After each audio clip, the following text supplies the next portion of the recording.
Մի լուր առանձնատանը, որտեղ յուրաքանչյուր մանրուք թաքցնում է գաղտնիքներ, մի այրի դիտում է կատարյալ ընտանիքի փլուզումը։ Այն, ինչ սկսվում է որպես կասկած, դառնում է համոզմունք, երբ փաստաթղթերը, հայացքները, գրառումները բացահայտում են ստերի ցանց։ Լարվածությունը պայթում է, երբ ճշմարտությունը դուրս է գալիս, բոլորին քաշելով անսպասելի դավաճանության խորքը։ Բայց լքվածության ավերակներից ծնվում է ուժ, որը վերածում է ցավը արդարության, լռությունը, վերստին ծննդի։ Եթե այս պատմությունը ձեզ հետաքրքրեց, մի մոռացեք բաժանորդագրվել մեր ալիքին, ասեք, որ քաղաքից եք մեզ դիտում, մենք շարունակում ենք, խոստանում եմ, որ սա կլինի լավագույն պատմությունը, որը դուք երբեք կլսեք ձեր կյանքում։ Առավոտյան արը թափանցում էր Երանի կենտրոն թաղամասի առանձնատան լայն պատուհաններից, ողողելով թանկարժեք փայտից կահույքը իտալական մարմարե հատակը, որն արտացոլում էր լույսը, ինչպես փայլեցված հայելին, Լուսինե Մենդոնցան իր 73 տարեկանում դանդաղ քայլում էր գլխավոր միջանցքով։ Նրա մատները թեթակի շոշափում էին ներմուծված մետաքսե պաստառով պատված պատը, նա հագած էր բաց կապույտ, պարզ, բայց էլեգանտ զգեստ, իսկ նրա սպիտակ մազերը հավաքված էին անթերի կոկի մեջ։ Ամուսնու մահից գրեթե 10 տարի անց նա իր օրերն անցկացնում էր տան այգին խնամելով, որտեղ աճեցնում էր վարդեր, հասմիկներ, հազվագյուտ խոլորձներ, որոնք նրա միակ իսկական ընկերակցությունն էին, առանձնատունը չափազանց մեծ էր մեկ մարդու համար, բայց Լուսինեն մենակ չէր, նրա միակ որդին, Ռուբեն Մենդոնցան, կայսրություն էր կառուցել տեխնո լոգիաների բարեգործության ոլորտում, նրան բոլորն էին հիանում, նա միշտ բիզնես ամսագրերի շապիկներին էր, միշտ քաղաքավարի ժպիտով ոգեշնչող խոսքերով, 7 տարի էր, ինչ ամուսնացած էր Մարիամ Ֆերեյրայի հետ, մի հիասքանչ կնոջ, ով ղեկավարում էր «Կենարար հույս» հիմնադրամը, որը նվիրված էր Հայաստանի մայրաքաղաքի կարիքավոր համայնքներում սոցիալական նախագծերին։ Մարիամը խարիզմատիկ էր, լավ էր խոսում, հագնվում էր զուսպ էլեգանտությամբ, ուներ ամբողջ լսարաններ գրավելու շնորհք, իր բորբոքուն հռետորաբանությամբ։ Սոցիալական արդարության կյանքերի վերափոխման մասին, բայց Լուսինեն երբեք չէր կարողացել իսկական ջերմություն զգալ հարսի նկատմամբ։ Առաջին իսկ օրվանից, երբ Մարիամը մտավ այդ տուն, նրա հայացքում ինչ-որ բան անհանգստություն էր առաջացնում մայրապետի մոտ։ Դա մի հայացք էր, որը փոխվում էր ըստ լսարանի, չափազանց քաղցր Ռուբենի հետ, չափազանց հաշվարկված անծանոթների հետ, չափազանց սառը, երբ կարծում էր, որ ոչ ոք չի նայում։ Լուսինեն բազմիցս փորձել էր այդ մասին խոսել որդու հետ, բայց նա միշտ ծիծաղում էր, ասելով, որ մայրը տարիք ի հետ շատ կասկածամիտ է դառնում, որ Մարիամը կատարյալ է, որ նա հիանալի աշխատանք է կատարում, օգնելով մարդկանց։ Այդ հինգշաբթի առավոտյան Լուսինեն ջրում էր իր վարդերը, երբ լսեց էլեկտրոնային դարպասի բացվելու ծանոթ ձայնը, Մարիամն էր գալիս։ Միշտ ճշտապահ, միշտ էլեգանտ, բարձրակրունկները հայտարարում էին նրա ներկայությունը, նույնիսկ մինչ նա կհայտնվեր։ Լուսինեն շարունակեց ջրել ծաղիկները, ծածնելով, թե չի նկատել, Մարիամը շտապ անցավ այգու միջով, ձեռքի տակ պահած շագանակագույն կաշվե պանակը, հեռախոսով խոսելով։ Նրա խոսքերը քաղցր էին, նույնիսկ մեղմ, բայց այդ տոնի մեջ ինչ-որ հարկադրական բան կար։ Լուսինեն դա վաղուց էր նկատել, բայց սովորել էր իր դիտարկումները պահել իր մոտ, տունն ուներ լավ հաստատված առօրյա, Ռուբենը վաղ առավոտյան գնում էր գրասենյակ, վերադառնում էր միայն ուշ երեկոյան, հանդիպումներից, պարտավորություններից հյուծված, Մարիամը նույնպես լիքը օրակարգ ուներ, բաժանվելով բարեգործական միջոցառումների, հովանավորների հետ հանդիպումների հիմնադրամի կողմից աջակցվող համայնքներ այցելությունների միջ, կամ գոնե։ Այդպես էր ասում, Լուսինեն նկատել էր, որ այդ ելքերից շատերը չափազանց արագ էին, որպեսզի իսկական լինեին, երբեմն Մարիամը դուրս էր գալիս, ասելով, որ ամբողջ օրը դաշտում կանցկացնի, բայց 2 ժամից վերադառնում էր, առանց մազի 1 թելիկի տեղաշարժի, առանց հոգնածության որեն նշանի, կար նա վարորդը, նրա անունը Կարեն Թավարես էր, 40 անց մի տղամարդ, նիհար, տխուր հայացքով քիչ խոսող, նա 4 տարի էր աշխատում ընտանիքի համար, միշտ զուսպ, միշտ ճշտապահ, Լուսինեն նրան անտեսանելի էր համարում, գրեթե տան կահույքի մի մասը, բայց վերջին ամիսներին սկսել էր ինչ-որ տարօրինակ բան նկատել։ Կարենը Մարիամը հայացքներ էին փոխանակում, դրանք պատահական հայացքներ չէին, դրանք իմաստալից, մեղսակցության, գուցե նույնիսկ մտերմության հայացքներ էին։ Մի քանի անգամ Լուսինեն տեսել էր նրանց լուր խոսելիս կողքի այգում, ավտոտնակի մոտ, միշտ ընդհատելով զրույցը, երբ ինչ-որ մեկը մոտենում էր, առաջին կոնկրետ ապացույցը, որ ինչ-որ բան այն չէր, հայտնվեց երկուշաբթի առավոտյան, Լուսինեն քայլում էր այգում, երբ տեսավ սպիտակ ծրար գետնին հասմիկ, ների ծաղկանոցի մոտ, զարմացավ, քանի որ տարածքը միշտ մաքուր էր, կռացավ, վերցրեց ծրարը, տեսավ, որ այն հասցեատեր չուներ, միայն ձեռագիր գրություն, նյարդային, դողդոջուն ձեռագրով, խոսքերը քիչ էին, բայց ազդեցիկ, ասվում էր, որ կենարար հույսը։ Հիմնադրամը ներգրավված է ֆինանսական չարաշահումների մեջ, որ կեղծ սոցիալական նախագծերն օգտագործվում էին որպես քող, կասկածելի դրամական շարժումների համար, որ ինչ-որ մեկը պետք է հետաքննի, մինչ ուշ չլիներ, ստորագրություն չկար, Լուսինեն զգաց, որ իր սիրտը արագանում է։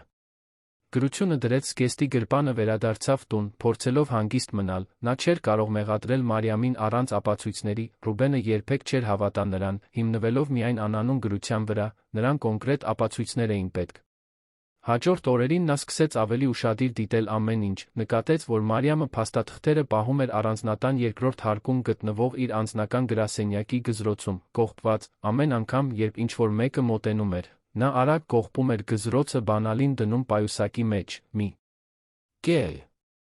Սոր Լուսինեն օգտվեց այն առիթից, որ Մարիամը գնացել էր հանդիպման, իսկ Ռուբենը գործուղման էր, նա բարձրացավ հարսի գրասենյակ, դուռը բաց էր, դանդաղ մտավ, իրեն մեղավոր զգալով ուրիշի անձնական տարածքը ներխուժելու համար, բայց մղված, պաշտպանելու իր որդուն, միջավայրը ժամանակակից էր, ապակե սեղանով, սոցիալական կառավարման մասին գրքերով լի դարակներով, Մարիամի շրջանակված լուսանկարներով, բարեգործական միջոցառումներից, միշտ շրջապատված ժպտացող երեխաներով, երախտապարտ ընտանիքներով։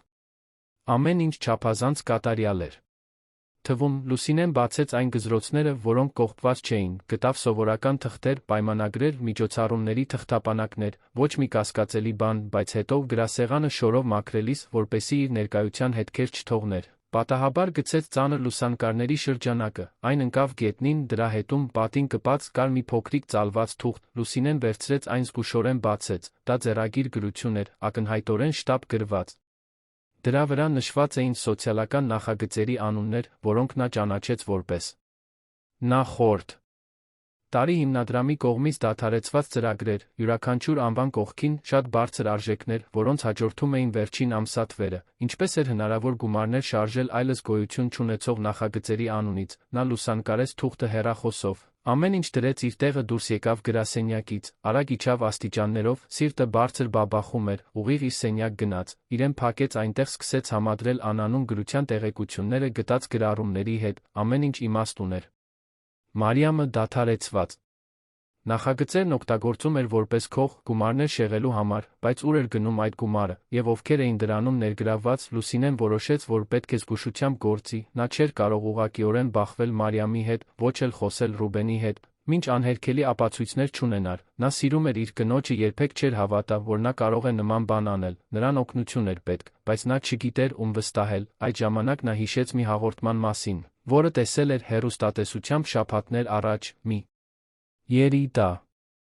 սարդ լրագրող Ֆիլիպ Կորեա անունով հետաքննական հոդվածների շարք էր պատրաստում Երանի բարեգործական հաստատությունների մասին, նա հավատարիմ էր թվում ճշմարտությանը, մեկը, ով չէր թույլ տալիս իրեն գնել, միգուցե նա կարող էր օգնել։ Այդ գիշեր Լուսինեն հազիվ էր քնում, թաքնված թղթի պատկերները, Մարիամի Կարենի միջ հայացքները, անանուն գրությունը, ամեն ինչ պտտվում էր նրա մտքում, ինչպես կառավարումից դուրս կարուսելը, նա գիտեր, որ բացում է գաղտնիքների մի արկղ, որը կարող էր ոչնչացնել իր ընտանիքը, բայց նա գիտեր, որ չէր կարող լռել, մինչ իր որդուն խաբում էր իր սեփական կինը, շատ տարիներ անց առաջին անգամ Լուսինեն զգաց, որ առաքելություն ունի, պաշտպանել Ռուբենին, ինչ գնով էլ լիներ։ Նույնիսկ եթե դա նշանակում էր բախվել Մարիամի հետ, բացահայտել այն կատարելության քողի հետում թաքնված ճշմարտությունը, որը նա այդքան մանրակրկիտ կառուցել էր տարիների ընթացքում, Ֆիլիպ Կորեան 32 տարեկան լրագրող էր, ով աշխատում էր Երանի ճշմարտությունը անունով անկախ առցանց թերթի համար, նիհար, կլոր ակնոցներով անփույթ մազե Ռով նա համար անկաշառ լինելու համբավ ուներ, նրա հոդվածները ՀԿ-ներում չարաշահումների մասին արձագանք էին առաջացրել քաղաքում, նա անընդհատ քողարկված սպառնալիքներ էր ստանում հզոր մարդկանցից, ովքեր չէին ցանկանում, որ իրենց գաղտնիքները բացահայտվեն։ Բայց Ֆիլիպը հեշտությամբ չէր վախենում, նա համեստ ընտանիքից էր, մեծացել էր, տեսնելով իր մորը, ով 3 տարբեր աշխատանքներում հավաքարար էր աշխատում, իրեն եղբայրներին պահելու համար, նա լավ գիտեր իսկական բարեգործության քողարկված բարեգործության տարբերությունը, շաբաթներ շարունակ Ֆիլիպը հետաքննում էր կենարար հույս հիմնադրամը, ինչ-որ բան այն չէր, հանրային թվերը ցույց էին տալիս միլիոնավոր դոլարների ներդրումներ տարբեր սոցիալական նախագծերում, Բայց երբ նա փորձում էր այցելել այդ շահառու համայնքներ, գտնում էր փակ դռներ, գոյություն չունեցող հասցեներ կամ մարդիկ, ովքեր երբեք չէին լսել հիմնադրամի մասին, ամեն անգամ, երբ նա հարցազրույց էր խնդրում Մարիամ Ֆերեյրայի հետ, լսում էր խուսափողական պատասխաններ մամուլի ծառայությունից, նա միշտ չափազանց զբաղված էր, ճանապ արորդում էր, շտապ հանդիպումների մեջ էր, սկսում էր պարզ դառնալ, որ նրանք չէին ցանկանում, որ հետաքրքրասեր լրագրողը հարցեր տար, ուրբաթ օրվա անձրոտ կեսօրին Ֆիլիպը անանուն էլեկտրոնային նամակ ստացավ, ուղարկողն ասում էր, որ հիմնադրամի մասին կարևոր տեղեկություններ ունի, առաջարկում էր գաղտնի հանդիպում քաղաքի կենտրոնի մի սրճարանում, Ֆիլիպը կասկածեց, դա կարող էր թակարդ լինել, բայց նրա լրագրողական հետաքրքրասիրությունն ավելի ուժեղ գտնվեց, հանդիպումը նշանակեց հաջորդ օրը, կեսօրվա ժամը 3-ին, Աբովյան փողոցի փոքր քիչ մարդաշատ սրճարանում, երբ հասավ վայր, Ֆիլիպը սուրճ պատվիրեց, նստեց հետի սեղաններից մեկի մոտ, որտեղից կարող էր դիտել մուտքը, սպասեց գրեթե կես ժամ, այլս հույս չուներ, երբ տեսավ մի էլեգանտ տարեց կնոջ, սպիտակ մազերով մուգ կապույտ զգեստով, ով նյարդայնորեն շուրջբոլորն էր նայում, դա Լուսինեն էր, նա Ֆիլիպին ճանաչեց նրա նկարագրությամբ, որը նա թողել էր պատասխան նամակում, ակնոցավոր մի երիտասարդ, կանաչ ուսապարկով։ Լուսինեն նստեց նրա դիմաց լուռ մնաց մի քանի վայրկյան, կարծես քաջություն էր հավաքում, Ֆիլիպը համբերատար սպասեց, ի վերջո նա խոսեց, նրա ձայնը ցածր էր, բայց հաստատուն, ասաց, որ Ռուբեն Մենդոնցայի հիմնադրամի սեփականատիրոջ մայրն է, որ պատճառներ ունի հավատալու, որ իր հարսը, Մարիամը, ներգրավված է շատ սխալ բանի մեջ։ Նա ցույց տվեց նրան գրասենյակում գտած թղթի լուսանկարները, բացատրեց անանուն գրության մասին, պատմեց Մարիամի վարորդի տարօրինակ պահվածքի վերաբերյալ իր դիտարկումները, Ֆիլիպը ուշադիր լսեց ամեն ինչ, գրառումներ անելով մաշված տետրում, երբ Լուսինեն ավարտեց, նա հոգոց հանեց, ասաց, որ արդեն ինքնուրույն հետաքննում էր հիմնադրամը, որ նրա տեղեկությունները հաստատում են իր կասկածները, բայց նրանց ավելի շատ ապացույցներ էին պետք, պաշտոնական փաստաթղթեր, բանկային գրառումներ, հուսալի վկաներ, Լուսինեն հարցրեց, թե ինչպես կարող էին դա ձեռք բերել, Ֆիլիպը պատասխանեց, որ իրենց ներսից մեկն է պետք, մեկը, ով մուտք կունենա հիմնադրամի արխիվներ, այդ ժամանակ Լուսինեն հիշատակեց Կարենին, վարորդին, ասաց, որ նա տանջված է թվում, որ գուցե գիտեր բաներ, որոնք վախից չէր կարող բացահայտել,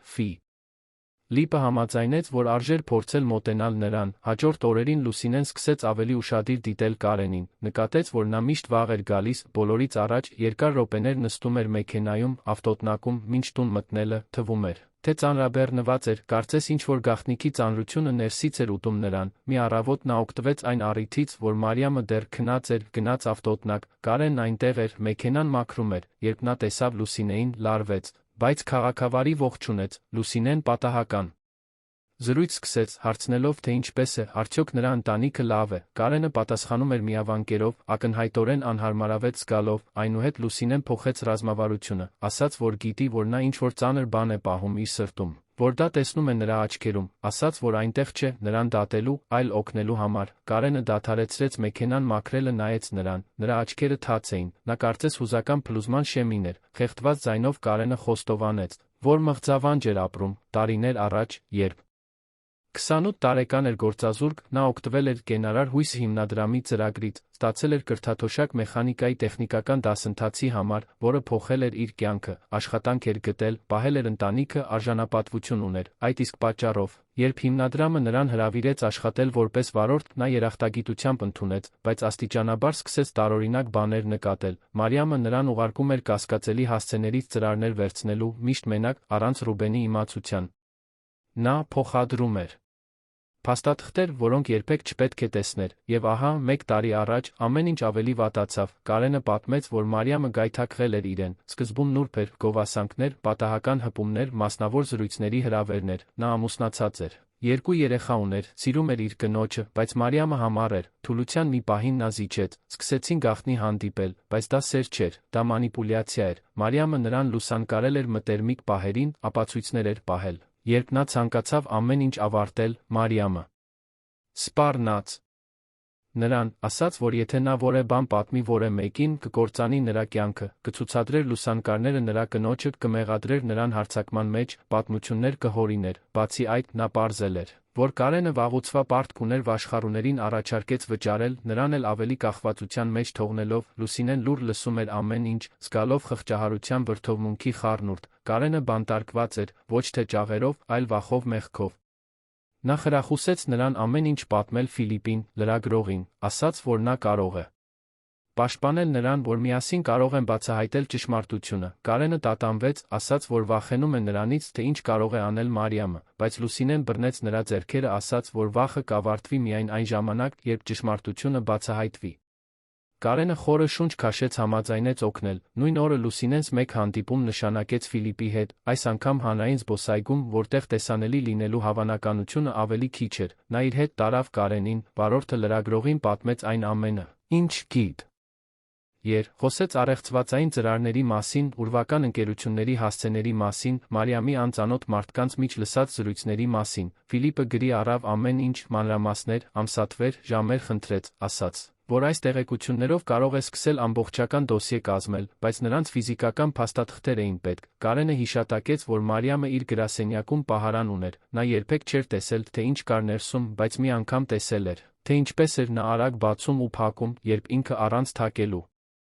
մտել էր դուռը։ Լուսինեն գիտեր, թե որտեղ էր այդ պահարանը, այն ներկառուցված էր պատի մեջ, Հայաստանի մարզերի բնապատկերը պատկերող մեծ նկարի հետում, բայց նա գաղտնաբառը չուներ։ Ֆիլիպն առաջարկեց, որ իրենց օգնություն է պետք մեկից, ով կարող է բացել պահարաններ առանց հետքեր թողնելու։ Լուսինեն ցնցված էր առաջարկից, բայց նա բացատրեց, որ կոտրել չի լինի, միայն տեխնիկական փորձ, մի բան, որը ապացույցներ չի թողնի, մինչդեռ Ռուբենը սկսում էր նկատել, որ տանը ինչ-որ բան տարբեր է։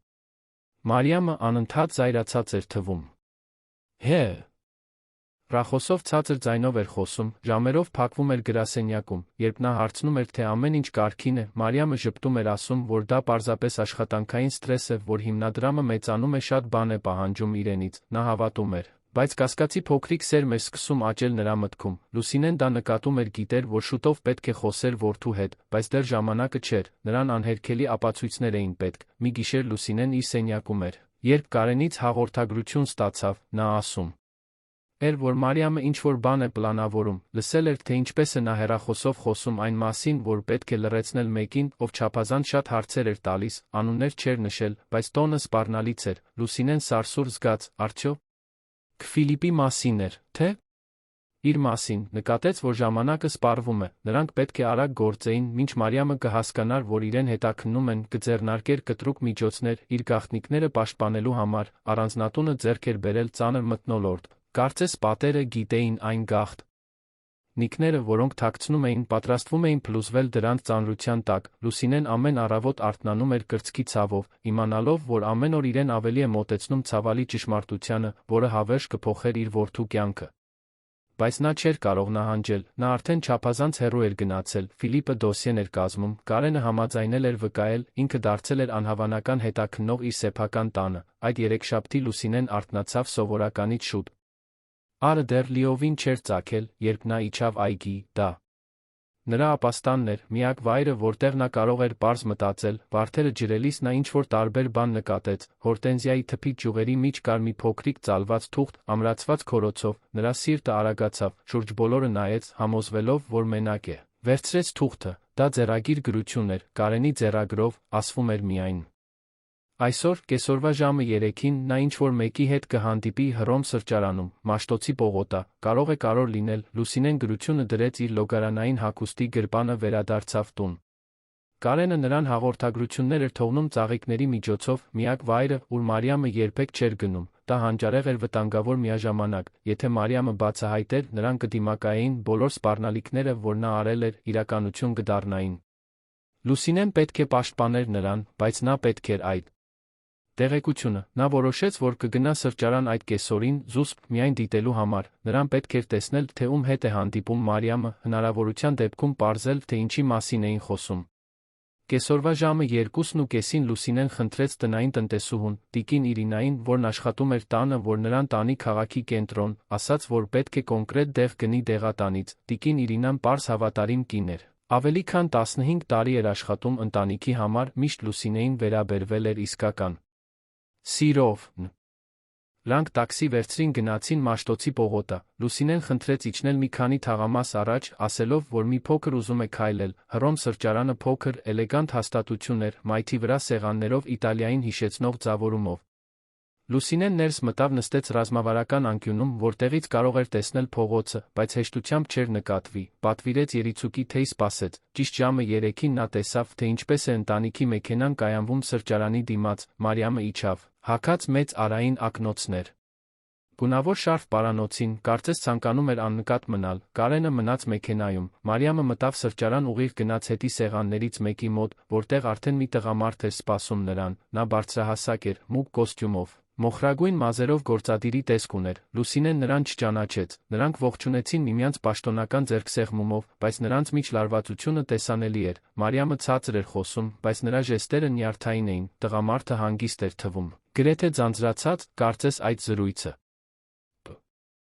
Պարզապես մեկ գործնական հանդիպում էր, Լուսինեն փորձեց լսել զրույցը, բայց նրանք չափազանց հեռու էին, նա որոշեց ռիսկի դիմել, վեր կացավ, քայլեց դեպի զուգարան, որը գտնվում էր նրանց սեղանի մոտ, անցնելիս նա կարողացավ զրույցի հատվածներ լսել։ Տղամարդը ինչ-որ բան էր ասում ժամկետների, արժեքների մասին, որոնք պետք էր ճշգրտել, Մարիամը պատասխանում էր, որ ամեն ինչ վերահսկողության տակ է, որ ոչ ոք ոչ մի բանից չի կասկածում, որ փաստաթղթերը լավ պահված են, այնուհետ տղամարդը հիշատակեց մի անուն, Վերացնունդ, ծրագիր։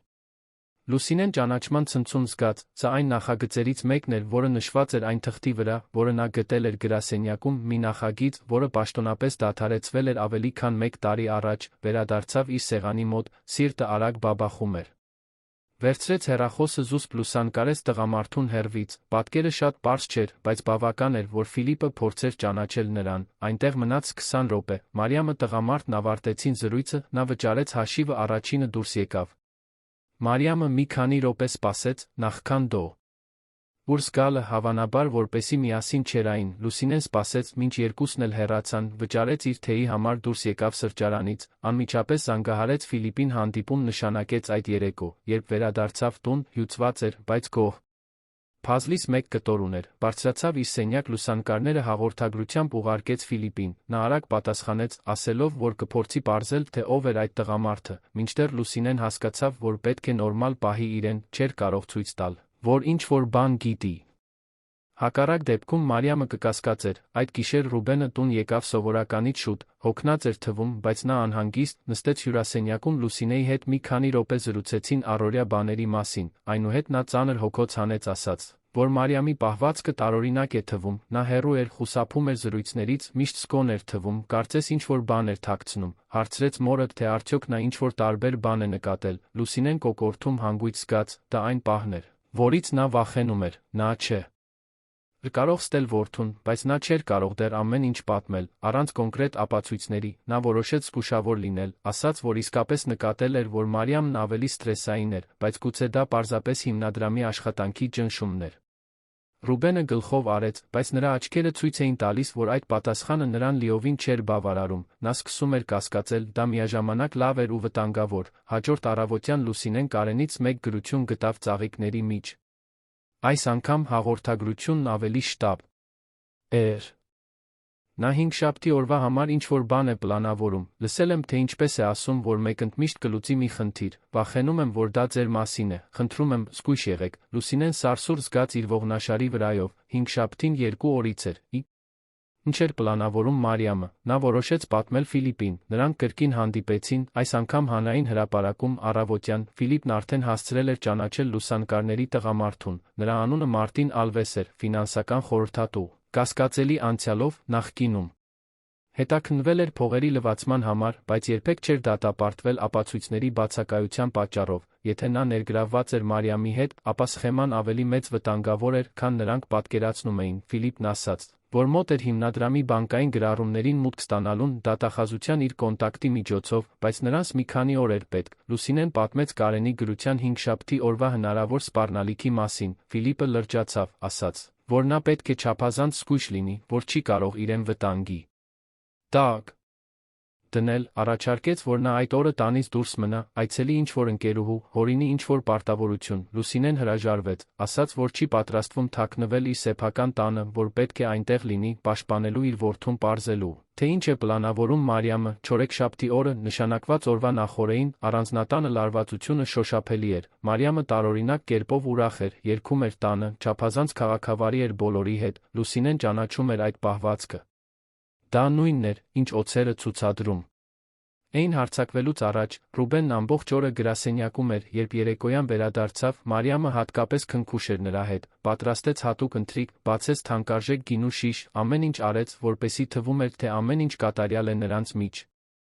Ընթրիքից հետո Մարիամը բարձրացավ Լուսինեի սենյակ, նուրբ թակեց դուռը, ներս մտավ քաղցր ժպիտով, ասաց, որ անհանգստացած է զոքանչի համար, որ նրան գունատ է թվում վերջերս, որ մի գաղափար ունի, ինչպես կլիներ հաջորդ օրը զբոսանքը։ Նա գիտեր մի հիասքանչ փոքրիկ քաղաքը Հայաստանի մարզերում Երանից մոտ 2 ժամ հեռավորության վրա, հրաշալի հնաոճ իրերի խանութներով, արհեստագործական տոնավաճառով, դա հանգիստ օր կլիներ, հեռու քաղաքի քաոսից, Կարենը կարող էր տանել նրանց, Լուսինեն զգաց, թե ինչպես է իր մարմնի յուրաքանչյուր մկան կծկվում, դա թակարդ էր, նա բացարձակապես վստահ էր, բայց նա չէր կարող մերժել, առանց կասկածներ առաջացնելու, ստիպեց իրեն ժպտալ, ասաց, որ դա հրաշալի կլիներ, որ վաղուց էր, ինչ Երանից դուրս չէր եկել։ Մարիամը գոհ թված դուրս եկավ սենյակից, բարի գիշեր։ Մաղթելով, հենց դուռը փակվեց, Լուսինեն վազեց դեպի հեռախոսը, շտապ հաղորդագրություն ուղարկեց Ֆիլիպին։ Վաղը նրա հետ դուրս կգամ, կարծում եմ թակարդ է, օգնիր ինձ, հինգշաբթի առավոտը մռայլ էր, երկինքը ծանրաբեռնված էր, անձր էր սպառնում, Լուսինեն հազիվ էր քնել գիշերը, պտտվում էր անկողնում, մտածելով այն բոլոր հնարավորությունների մասին, թե ինչ կարող էր պատահել այդ օրը, Ֆիլիպը պատասխանել էր նրա հաղորդագրությանը ուշ գիշերով, ասելով, որ կապ կհաստատի ոստիկանության հետ, կփորձի գտնել նրան հեռախոսի գպսի միջոցով, խնդրել էր, որ նա հեռախոսը միշտ միացրած պահի, եթե հնարավոր է, հացի փշրանքներ թողնի, ինչպես հենձել ու գրետել հեքիաթում, որպեսզի նա կարողանա հետել նրան, եթե ինչ-որ բան սխալ ընթանա, Լուսինեն նյարդայնորեն ծիծաղեց համեմատությունից, բայց հասկացավ իրավիճակի լրջությունը, զգուշությամբ հագնվեց, ընտրելով հարմարավետ հագուստ թեթ բաճկոն։ Հեռախոսը դրեց բաճկոնի գրպանը, համոզվելով, որ այն լիովին լիցքավորված է, նախքան իջնելը, նամակ գրեց Ռուբենին, բացատրելով այն ամենը, ինչ հայտնաբերել էր Մարիամի մասին, այն թաքցրեց իր գրապահարանի մի գրքի մեջ, տեսանելի գրությամբ, որում ասվում էր. Կարդա արտակարգ դեպքի դեպքում, եթե իր հետ ինչ-որ բան պատահեր, գոնե որդին կիմանար ճշմարտությունը, առավոտյան ժամը 8-ին իջավ խոհանոց, Մարիամն արդեն այնտեղ էր, սուրճ էր խմում, շողշողուն արտահայտությամբ։ Հագած էր բաց գույնի նախշավոր զգեստ, իսկապես ոգորված էր թվում զբոսանքից, ողջունեց Լուսինեին համբույրով, ասաց, որ Կարենն արդեն մեքենան էր պատրաստում, արագ նախաճաշ կանեին, շուտ կմեկնեին, որպեսզի ամբողջ օրը վայելեին, Ռուբենն արդեն գնացել էր գրասենյակ, ուստի նրանք մենակ էին լինելու այս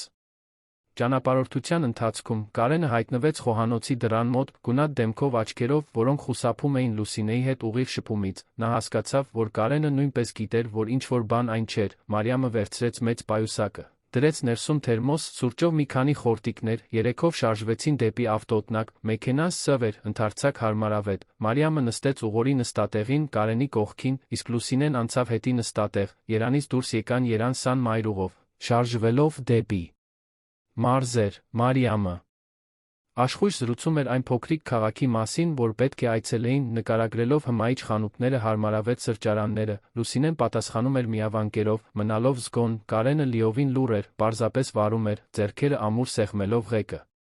Գրեթե 1 ժամ ճանապարհից հետո Մարիամը Կարենին խնդրեց շեղվել ճանապարհից, ասաց, որ Դյուրանցում գիտի, որը ժամանակ կխնայի, նա 1 վայրկյան տատանվեց, բայց հնազանդվեց, նրանք դուրս եկան գլխավոր մայրուղուց, մտան երկրորդական ճանապարհ, անհարթ ասֆալտով։ Բնապատկերը փոխվեց, տները նոսրացան, տեղը զիջելով ամայի տարածքներին խիտ բուսականությանը, Լուսինեն զգաց, որ իր սիրտը արագանում է, դա ոչ մի տեղ տանող Դյուրանցում չէր թվում, Մարիամը շարունակում էր խոսել, բայց նրա տոնը փոխվել էր, այն ավելի սառն էր, ավելի հաշվարկված, այնուհետ հանկարծ խնդրեց Կարենին կանգնեցնել մեքենան, նա հնազանդվեց, մեքենան կայանելով ճանապարհից հեռու մի տարածքում, հին, լքված պահեստի մոտ, ամենուրեք աղբ կար, շինարարական մնացորդներ, հին կահույք կուտակված աղբ։ Հոտը ուժեղ էր, բորբոսի քայքայմ։ Անխառնուրդ, Մարիամը շրջվեց դեպի Լուսինեն, ժպիտով, որը չէր հասնում աչքերին, ասաց, որ հասել են նպատակակետին, Լուսինեն զգաց, որ իր արյունը սառեց, հարցրեց, թե որտեղ են, բայց Մարիամը չպատասխանեց, փոխարենը նա Կարենին նշան արեց, ով բացեց մեքենայի հետի դուռը, աչքերը լի արցունքներով, խնդրեց Լուսինեին իջնել, նա հրաժարվեց, ասելով, որ անմիջապես ուզում է տուն վերադառնալ, Մարիամն այնուհետ ցույց տվեց մի բան, որը կրում էր պայուսակում, փոքր, զուսպ ատրճանակ, ասաց, որ ավելի լավ կլինի, եթե Լուսինեն Համագործակցի, աշխարհը պտտվեց Լուսինեի շուրջը, նա միշտ գիտեր, որ Մարիամը վտանգավոր է, բայց երբեք չէր պատկերացրել, որ նա կհասնի այս կետին, նա իջավ մեքենայից, ոտքերը դողում էին, Կարենը բռնեց նրա ձեռքից ոչ բռնի, բայց ամուր, նրան տարավ լքված պահեստի մեջտեղ, այնտեղ նա կապեց նրա ձեռքերը արդեն պատրաստված պարանով, Լուսինեն նայեց նրա աչքերին, փնտրելով մարդկության որեն նշան, տեսավ միայն հուսահատություն մեղք, Մարիամը մոտեցավ նրան, ատրճանակը դնելով պայուսակի մեջ։ Սառնասրտորեն ասաց, որ Լուսինեն չափազանց հետաքրքրասեր էր, չափազանց շատ հարցեր էր տալիս, սխալ մարդկանց հետ էր խոսում, ասաց, որ գիտեր լրագրողի մասին, լուսանկարների մասին, ամեն ինչի մասին, նա կոնտակտներ ուներ, որոնք տեղեկացնում էին նրան զոքանչի յուրաքանչյուր քայլի մասին։ Եվ հիմա Լուսինեն կվճարի իր միջամտության համար, նա չէր սպանի նրան, ասաց Մարիամը, քանի որ կարիք չուներ, բավական էր թողնել նրան այնտեղ, այդ մոռացված վայրում, որտեղ ոչ ոք նրան օրերով չէր գտնի, երբ վերջապես կգտնվեր, եթե գտնվեր, չափազանց ուշ կլիներ, Մարիամն արդեն կանհետանար։ Շեղված գումարով, իսկ Ռուբենը կկործանվեր ֆինանսապես հուզականորեն, Լուսինեն փորձեց խոսել, բայց Մարիամը կպչուն ժապավեն դրեց նրա բերանին, ասաց, որ չի ուզում աղաչանքներ լսել, շրջվեց դեպի Կարենը, հրամայեց վերադառնալ մեքենա, նա տատանվեց, նայելով Լուսինեին, արցունքները դեմքով հոսում էին, Մարիամը բղավեց նրա վրա, հիշեցնելով նրան լուսանկարների, սպառնալիքների, այն ամենի մասին, ինչ նա կարող էր անել նրա ընտանիքի հետ, Կարենը գլուխը կախեց հետեց Մարիամին դեպի մեքենա։ Մեքենա նստելուց առաջ Մարիամը վերջին անգամ հետ նայեց բարձր ձայնով ասաց, որպեսզի Լուսինեն լսի. Դուք պետք է մնայիք ձեր ծաղիկներին խնամելով, տիկին Մենդոնցա, բայց ընտրեցիք խաղալ խուզարկու, հիմա կսովորեք, որ չափազանց հետաքրքրասիրությունը հետանքներ ունի։ Դրանից հետո նրանք նստեցին մեքենա մեկնեցին, թողնելով փոշու անփետում։ Լուսինեն մնաց այնտեղ մենակ, կապկպված աղբի շինարարական մնացորդների մեջ, ալը սկսում էր տաքացնել, շուրջ բոլորի հոտը գրեթե անտանելի էր, նա փորձեց ազատվել, բայց պարանները շատ ամուր էին, արցունքներ զգաց, որ հոսում էին դեմքով, ոչ թե հուսահատությունից, այլ զայրույթից։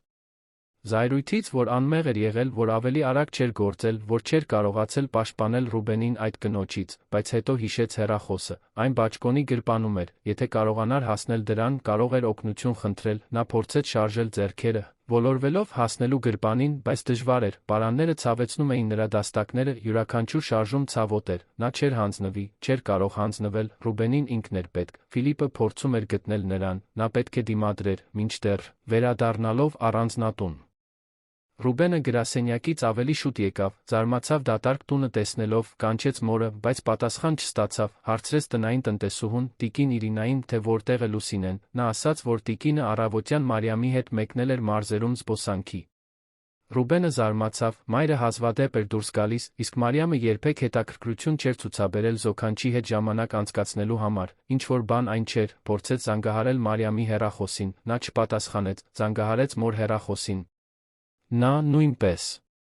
չպատասխանեց, սկսեց նյարդայնանալ, բարձրացավ Լուսինեի սենյակ, փնտրելով որ է հետք, այդ ժամանակ նա տեսավ գրությունը գրքի մեջ։ Կարդա արտակարգ դեպքի դեպքում, վերցրեց նամակը սկսեց կարդալ, ամեն բառի հետ նրա դեմքն ավելի էր գունատվում, Լուսինեն նկարագրում էր ամեն ինչ, Մարիամի մասին կասկածները, կեղծված փաստաթղթերը, տղամարդու հետ հանդիպումը սրճարանում, Կարենի ներգրավվածությունը, սպառնալիքները, վերջում ասում էր, որ եթե իր հետ ինչ-որ բան պատահի, պետք է փնտրել Ֆիլիպ Կորեային, լրագրողին, ով ուներ բոլոր տեղեկությունները, Ռուբենը զգաց, կարծես գետինը անհետացել էր իր ոտքերի տակից, կինը, ում նա սիրում էր, ում կուրորեն վստահում էր։ Հանցագործ էր, և իր մայրը վտանգի մեջ էր, վերցրեց հեռախոսը անմիջապես զանգահարեց ոստիկանություն, Ֆիլիպ Կորեան իր փոքրիկ բնակարանում էր, Կոնդ թաղամասում, համակարգչով փաստաթղթեր էր վերանայում, երբ հետելու հավելվածում ահազանգ ստացավ։ Լուսինեի գիպսը գրեթե 2 ժամ առաջ դադարել էր շարժվել մեկուսացված վայրում, հեռու այն ճանապարհից, որը կտաներ դեպի մարզերի որե զբոսաշրջային քաղաք, նրա սիրտը արագացավ, ինչ-որ բան շատ սխալ էր ընթացել, վերցրեց հեռախոսը փորձեց զանգահարել նրան։ Զանգն ուղիղ ընկավ ձայնա։ Ին փոստ, փորձեց նորից, նույն արդյունքը, վերցրեց մեքենայի բանալիները պատրաստվում էր դուրս գալ, երբ նրա հեռախոսը զանգեց, անհայտ համար էր, զգուշությամբ պատասխանեց, մյուս կողմում տղամարդու ձայն էր, լարված հուսահատ, դա Ռուբեն Մենդոնցան էր, ասաց, որ մորից նամակ է գտել, ամեն ինչ բացատրող, որ նա վտանգի մեջ է, որ անմիջապես Ֆիլիպի օգնության կարիքն ուներ, Ֆիլիպը ժամանակ չկորցրեց պաշտոնականությունների վրա, ասաց, որ գիտի, թե որտեղ է Լուսինեն հավանաբար, ցույց տվեց հետման մոտավոր հասցեն Ռուբենին։ Պայմանավորվեցին հանդիպել այդ տարածաշրջանի մոտակա ոստիկանական բաժանմունքում, ոստիկանություն կանչելու համար, Ռուբենը առանձնատնից դուրս եկավ արագությամբ, վարելով, ինչպես երբեք չէր վարել նախկինում։ Ամեն կարմիր լուսացույցի ժամանակ հիասթափությունից հարվածում էր ղեկին, ինչպես չէր նկատել, ինչպես էր այդքան կույր եղել, բոլոր նշաններն այնտեղ էին, Մարիամի հեռավորությունը, տարօրինակ պահվածքը, խուսափողականությունը։ Բայց նա այնքան էր տարված աշխատանքով, այնքան վստահ իր կնոջ վրա, որ չէր ուզում տեսնել։ Ճշմարտ ուչի։ Ունը, որն իր աչքերի առաջ էր, ոստիկանական բաժանմունք հասավ միաժամանակ Ֆիլիպի հետ, երկուսը հանդիպեցին կայանատեղիում արագ ներկայացան, Ֆիլիպը պատասխանատու քննիչին ցույց տվեց բոլոր ապացույցները, որոնք հավաքել էր Լուսինեի լուսանկարած փաստաթղթերը, հիմնադրամի կասկածելի շարժումների գրառումները, Մարտին Ալվեսի անցյալը, հատկապես Գբսի տեղորոշումը, որը ցույց էր տալիս, թե որտեղ էր Լուսինեն, քննիչը Կարո Անդրադե անունով փորձառու մի տղամարդ, ուշադիր լսեց ամեն ինչ անմիջապես փրկարար թիմ կանչեց։ Ասաց, որ կգնան հետման կողմից նշված վայրը, բայց որ պետք է զգույշ լինեն, քանի որ եթե Մարիամը զինված լիներ, իրավիճակը կարող էր վտանգավոր դառնալ, մինչդեռ լքված պահեստում Լուսինեն վերջապես կարողացավ հասնել իր հեռախոսին գրպանում։ Թմրած դողացող մատներով նա կարողացավ հանել այն բացել դեմքի ճանաչմամբ, քանի որ նրա ձեռքերը կապկպված էին, փորձեց զանգահարել Ռուբենին, բայց նրա մատները սահեցին, սարքը ընկավ կեղտոտ բետոնե հատակին, էկրանը ճաքեց, բայց հեռախոսը դեռ աշխատում էր։ Նա կարողացավ քարշ տալ իրեն մինչ այն։ Հսկայական ջանքերով հեռախոսը բերանով վերցրեց տեղադրեց, շտապ զանգ կատարելու համար, հավաքեց Ֆիլիպի համարը, նա պատասխանեց առաջին իսկ զանգին, Լուսինեի ձայնը, որը խեղդվում էր կպչուն ժապավենից, որը նա հաջողությամբ մասամբ հանել էր, օգտագործելով իր ուսը, թույլ էր, բայց պարզ։ Ֆիլիպ, ես պահեստում եմ, շատ աղբ կա, շատ վատ է հոտ գալիս, նա ինձ այստեղ թողեց, խնդրում եմ գտիր ինձ, Ֆիլիպն ասաց, որ արդեն ճանապարհին են, որ հեռախոսը չանջատի, որ շարունակի խոսել, որպեսզի նա կարողանա լսել նրան, Լուսինեն թեթացման ալիք զգաց։ Այլս մենակ չէր, Ռուբենը, ով ոստիկանական մեքենայում էր Ֆիլիպի կողքին, բարձրախոսով լսեց մոր ձայնը զգաց, որ արցունքներն աչքերին են մոտենում, ասաց նրան, որ գնում է, որ դիմադրի, որ շուտով այնտեղ կլինի, Լուսինեն, խեղդված ձայնով, ներողություն խնդրեց, որ ամեն ինչ շուտ չէր պատմել, Ռուբենն ասաց, որ դա կարևոր չէ, որ կարևորն այն է, որ նա լավ լինի, որ ինքը պետք է հավատար նրան ի սկզբանե, ոստիկանական մեքենաները արագությամբ շարժվեցին մայրուղով, իսկ հետո երկրորդական ճանապարհով, Գբսը ցույց էր տալիս, որ մոտ են, երբ հասան վայր, տեսան լքված տարածքը, աղբը, հեռվից, գետնին նստած մի կերպար, դա Լուսինեն էր, ոստիկաններն արագ իջան մեքենաներից վազեցին դեպի նա, Ռուբենն առաջինը հասավ, ծնկաչոք ընկավ մոր կողքին ամուր գրկեց նրան, նա կեղտոտ էր, դեմքը թաց էր։ Արցունքներից փոշուց դաստակները վնասված էին պարաններից, բայց նա ողջ էր, ոստիկաններից մեկը կտրեց պարանները, Ռուբենն օգնեց մորը ոտքի կանգնել տարավ մեքենա, որտեղ նա կարողացավ նստել ջուր խմել, Ֆիլիպը մոտեցավ հարցրեց, թե արդյոք նա լավ է, Լուսինեն գլխով արեց, դեռ ցնցված, բայց ողջ, ասաց, որ Մարիամը փախել է Կարենի հետ, որ հավանաբար արդեն հեռու էին, քննիչ Անդրադեն վերցրեց հեռախոսը գործողություն սկսեց մեքենան գտնելու համար, Երանից դուրս եկող բոլոր ճանապարհները կվերահսկվեին, Մարիամը չէր հեռանա մարզից, առանց հայտնաբերվելու, Ռուբենը բաժանված էր մորը գտնելու թեթացման Մարիամի մասին ճշմարտությունը բացահայտելու ցավի մեջ, հարցրեց Լուսինեին, թե ինչպես էր այդքան անմեղ եղել, նա բռնեց որդու ձեռքը ասաց, որ սերը երբեմն կուրացնում է մեզ, որ դա իր մեղքը չէր։ Մարիամը փորձառու մանիպուլյատոր էր, ով հստակ գիտեր, թե ինչ անել ասել իր շուրջ բոլորի մարդկանց վերահսկելու համար, բայց հիմա ճշմարտությունը բացահայտվել էր, նա այլևս չէր կարող թաքցնել, թե ով էր իրականում, վերադառնալով քաղաք, ոստիկանությունը ուժեղացր։ Եց Մարիամի Կարենի որոնումները, նրանք պարզեցին, որ Մարիամը արտասահմանում բանկային հաշիվ ուներ ուրվական ընկերության անունով, վերջին 2 տարվա ընթացքում ավելի քան 3 միլիոն դրամի ավանդով, գումարը ստացվել էր հիմնադրամի չարաշահումներից, կեղծ նախագծերն օգտագործելով որպես քող, Մարտին Ալվեսը նույնպես ճանաչվեց որպես միջնորդ, ով հեշտացնում էր այդ գործարքները, երեքի համար ձերբակալման օրդեր տրվեց, այդ գիշեր Ռուբենը Լուսինեին վերադարձրեց առանձնատուն։ Տնային տնտեսուհի տիկին Իրինան սարսափեց, տեսնելով տիկնոջ վիճակը անմիջապես տաք լոգանք թեթ կերակուր պատրաստեց, Լուսինեն լոգանք ընդունեց, մաքուր հագուստ հագավ, շատ ժամեր անց առաջին անգամ նվազագույնս մարդկային զգաց իրեն, բայց ֆիզիկական հետքերը մակերեսային էին համեմատած հուզականների հետ։ Նրան դավաճանել էին, լքել էին, թողել էին մահանալու, եւ այս ամենը մի կնոջ կողմից, ով ծածնում էր, թե բարի է, ով քարոզում էր բարեգործություն օգնություն մերձավորին, Ռուբենը չէր կարողանում դադարել մեղադրել իրեն։ Նստեց մոր կողքին հյուրասենյակում փլվեց, ասաց.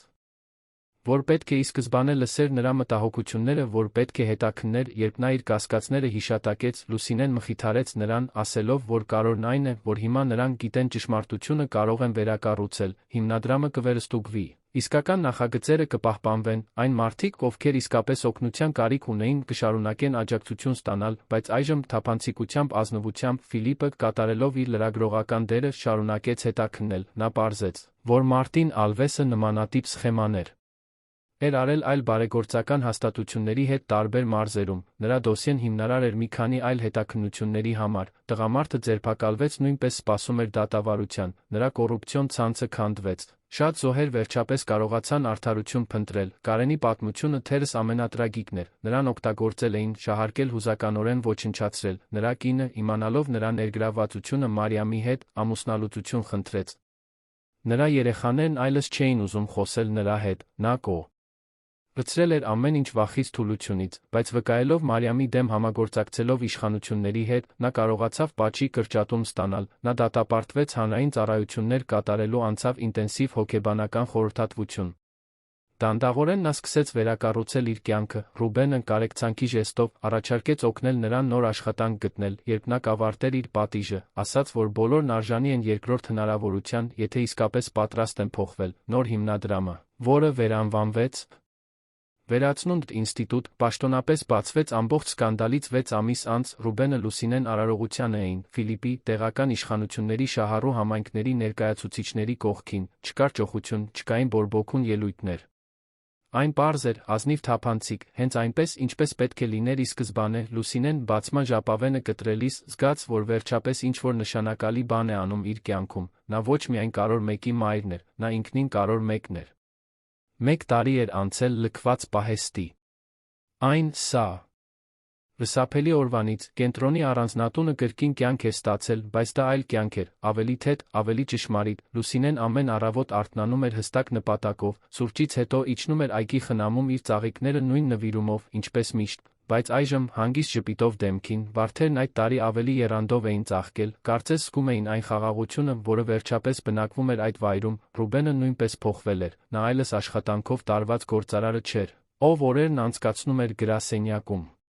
Առանց շուրջբոլորը նայելու, այժմ նա ժամանակ էր հատկացնում մոր հետ լինելու, նրա հետ ճաշելու, անցյալի մասին, իր հոր մասին, ում նա հազիվ էր ճանաչել, նրա պատմությունները լսելու համար, նա սովորել էր, որ մասնագիտական հաջողությունը, առանց իսկական մարդկային կապերի, դատարկ է, այն մենակությունը, որ նա զգացել էր Մարիամի հետ ամբողջ ամուսնության ընթացքում, փոխարինվել էր պատկանելության զգացումով, որը կարող էր ապահովել միայն իսկական ընտանիքը, վերացնունդ ինստիտուտը ծաղկում էր։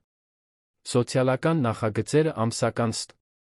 ուղղվում էին յուրաքանչյուր դրամի հետ կգտնվում էր, շահառուները ակտիվ մասնակցություն ունեին որոշումների կայացմանը, Լուսինեն ակտիվորեն մասնակցում էր հանդիպումներին, զարմացնելով բոլորին իր խորաթափանցությամբ մանրամասներին ու շադիր հայացքով, նա, ով տարիներ էր անցկացրել, իրեն անտեսանելի զգալով, այժմ հարգված էր լսված, Ռուբենը կատակում էր, ասելով, որ պետք է նրան ի սկզբանե տնորեն նշանակեր, նա ծիծաղում էր, ասելով, որ գուցե այո, որ շատ բան այլ կլիներ։ Ֆիլիպ Կորյան մի քանի լրագրողական մրցանակ էր ստացել գործի լուսաբանման համար, բայց այն, ինչ նրան ամենաշատն էր հպարտացնում, դարակում դրված գավաթները չէին, այլ այն հաղորդագրությունները, որոնք նա ստանում էր մարդկանցից, շնորհակալություն հայտնելով ճշմարտությունը բացահայտելու համար։ Նմանատիպ սխեմաների այլ զոհեր քաջություն էին հավաքել բողոքելու համար, հաստատությունները ավելի խիստ վերահսկողություն էին իրականացնում, հոդվածն իրական փոփոխություն էր առաջացրել, դա ավելի արժեքավոր էր, քան որևէ մասնագիտական ճանաչում։ Նա Լուսինեն հաճախակի կապ էին պահպանում։ Նա նրան երբեմն հրավիրում էր ճաշելու առանձնատուն, նա հաճույքով ընդունում էր, միշտ մի փունջ ծաղիկ բերելով նրա այգու համար, Կարենն իր հանրային ծառայությունների պատիժը կրել էր, աշխատելով հենց վերացնունդ ինստիտուտի նախագծերից մեկում։ Նա օգնում էր կարիքավոր համայնքների երիտասարդներին սովորեցնել հիմնական մեխանիկա, փոխանցելով այն գիտելիքները, որոնք ինքը ձեռք էր բերել տարիներ առաջ, աշխատանքը թերապևտիկ էր եղել նրա համար, տեսնելով ուսանողների փայլող աչքերը, երբ նրանք վերանորոգում էին իրենց առաջին շարժիչը, երբ հասկանում էին, թե ինչպես են մասերը տեղավորվում, նրան վերադարձնում էր կորցրած արժանապատվության մի մասը, նրա նախկին կինը դեռ լիովին չէր ներել նրան, բայց թույլ էր տալիս ամսական 1 անգամ տեսնել երեխաներին, քիչ էր, բայց սկիզբ էր։ Նա գիտեր, որ տարիներ կպահանջվեն այդ կամուրջները վերակառուցելու համար, բայց պատրաստ էր փորձել։ Առօր շաբաթ օրվա կեսօրին Ռուբենն այգում էր, օգնում էր մորը Հասմիկի նոր տնկիներ տնկել, երբ դարպասը զանգեց, փոստատարն էր, բերելով պատվիրված նամակ։ Ռուբենը ստորագրեց։ Ստաց։